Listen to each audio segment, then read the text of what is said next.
goes to the graph, meaning that this is an assay which cannot read a small population of the general cardio-healthy people. So you have a huge number of us who will have our troponin level. Imagine you have your normal troponin level. I'm just going to sidestep here. You have a normal troponin level and you end up going for a feast and then having epigastric pain, and everybody being in a medical conference, and everybody is wondering whether you're having a AMI, and they take you to the nearest cardiac center, they do a troponin level, which is 5. And the ED specialist says, oh, it's below the cutoff value.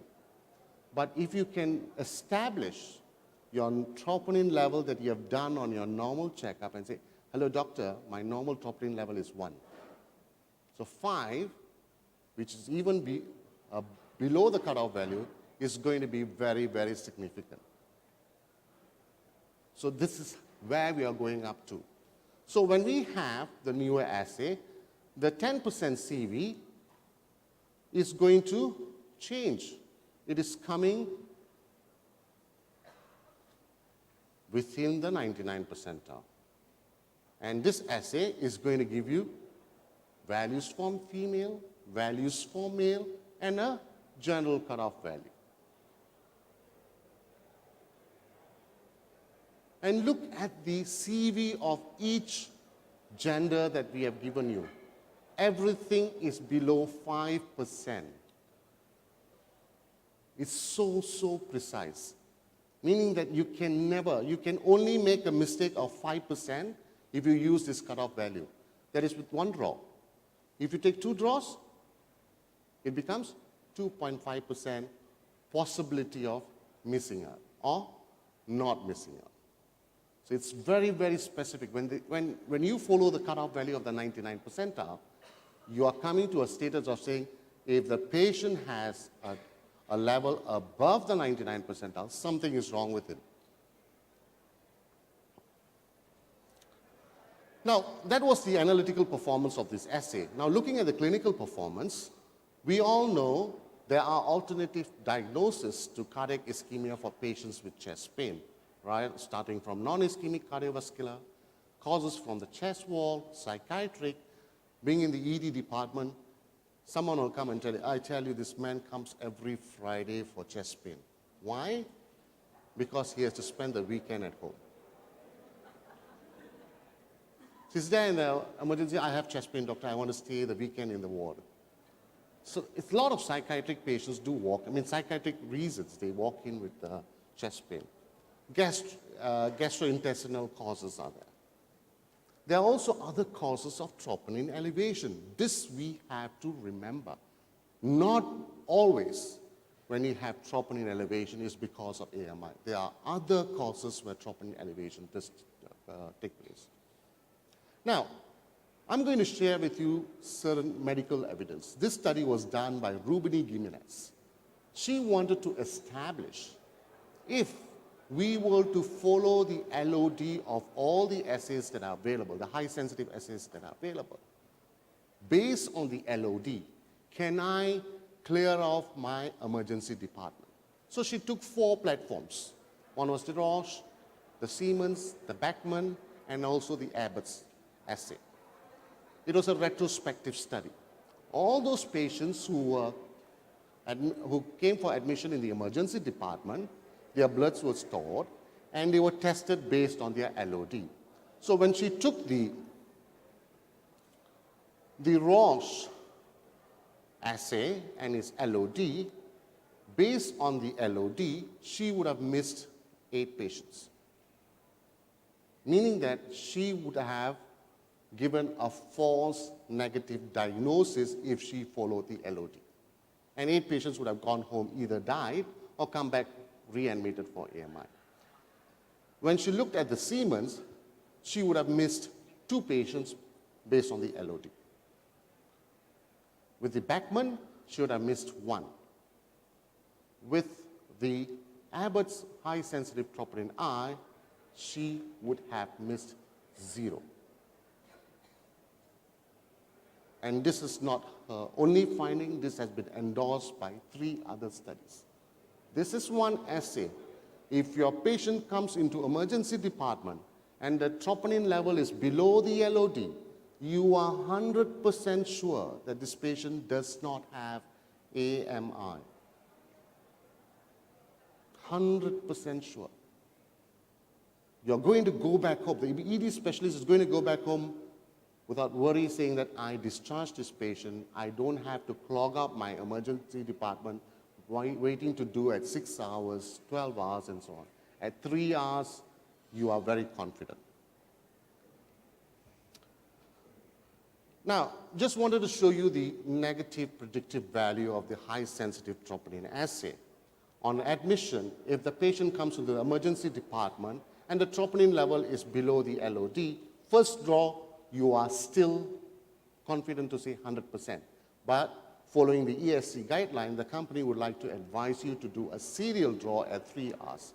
At 3 hours, if you still follow the LOD, it is 100%. But if you were to follow the 99 percentile, because most of the cardiologists rely on the 99 percentile, and when you look at the 99 percentile, you are 99.8% accurate in your diagnosis by sending this patient home because his troponin levels are below the LOD. Now, we did a comparison between the present troponin and this new high-sensitive troponin I. We took all the patients who came into the emergency department, we looked at their cohort. For the purpose of diagnosis, there was not much of difference. The older troponin could pick up chest pain for AMI, and also the newer high-sensitive troponin picked up new AMI patients. A difference between 92% and 96%, not much of difference. But the beauty of this assay is when you had chest pain patients less than 2 hours coming into the emergency department. Remember, we always have been taught you have to wait till the troponin levels to go up for you to detect the troponin. But here, this assay is able to pick up chest pain patients below 2 hours. And it gives you a 97% area under the curve. So if you don't have to worry, even with the Mumbai traffic, the patient comes to the emergency department, you are definitely going to pick up patients who are having AMI. Now, coming to the positive predictive value, it's a very busy slide. I just wanted to put this up to let you know, when you look at the positive predictive value of this assay on admission, based on the 99 percentile, the negative predictive value is good, 94.7, and the positive predictive value is 75%. After 3 hours, the second draw, when you repeat the serial draw, the positive predictive value still remains at 75%, but the negative predictive value becomes 99.8%. The negative predictive value is good. You're going to turn around and tell me, doctor, your positive predictive value is not good at 3 hours. So what we did was we did a calculation using the dynamic change, which has been recommended to us. If I had been keeping this patient for another 3 hours, that is 6 hours from admission, my positive predictive value shoots to 94%. If I had kept this patient in the emergency department.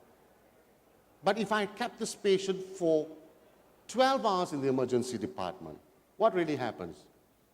My positive predictive value jumps to 96%. So what we are saying here is, if the troponin levels are above the 99 percentile, yet the second draw and if significant changes are noted, you can safely admit this patient, because if you wait and test it for this patient, you are going to get a positive predictive value of 96%. The other areas of improvement in ACS, among patients with ACS, a common misdiagnosis of gastroesophageal reflux disease is there. Patients with ACS commonly describe their pain as burning. There are 4 populations that we really want to concentrate on. Is 1, women below the age of 55. non-white patients, dyspnea as a primary complaint, and patients with normal ECG. Now, this is a very alarming discovery. This study was done by L. Minor in the year 2009. He was able to show that majority of women admitted for ACS had unstable angina, followed by STEMI, and then followed by non-STEMI, and then STEMI. But correctly, he diagnosed that majority of men admitted for AMI had STEMI, followed by non-STEMI, and then unstable angina. Can anyone tell me why is this huge difference between male and female? Apart from the shape, women look beautiful, but the heart is the same, right? We should be having the same outcome, right? Let me tell you, the only reason why I think this has happened is because we use one cutoff value, the male cutoff value. And that's why we were not picking up the active cases in the women. We sent them off and saying that they were having unstable angina. This is not my assumption. Look at this.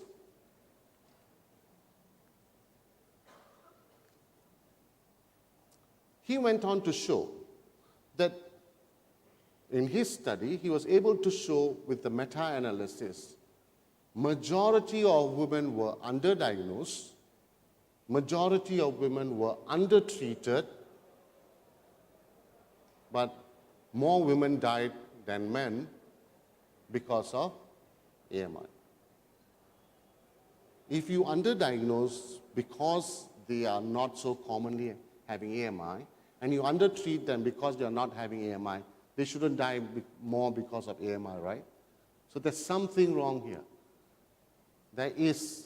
We are missing out something here. Are we not giving them their own cutoff value? Now, remember I told you we approached Fred Apples.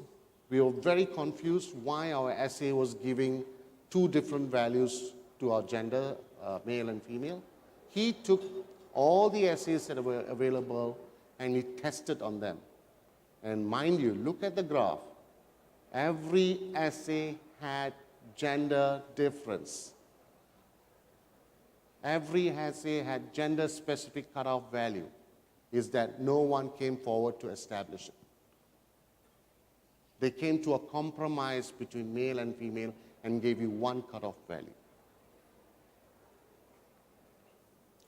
Now, what are the guidelines that we know as far as analytical and clinical guidelines? We know in the NACB recommendation, they say biomarkers of myocardial necrosis should be measured in all patients who present with symptoms consistent with ACS.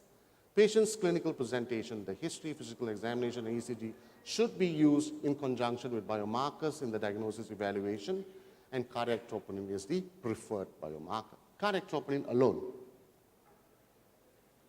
The clinical guidelines also says the same thing. Cardiac troponin is the preferred biomarker for myocardial necrosis. Now, this is the recommendation by the company. It's very, very simple.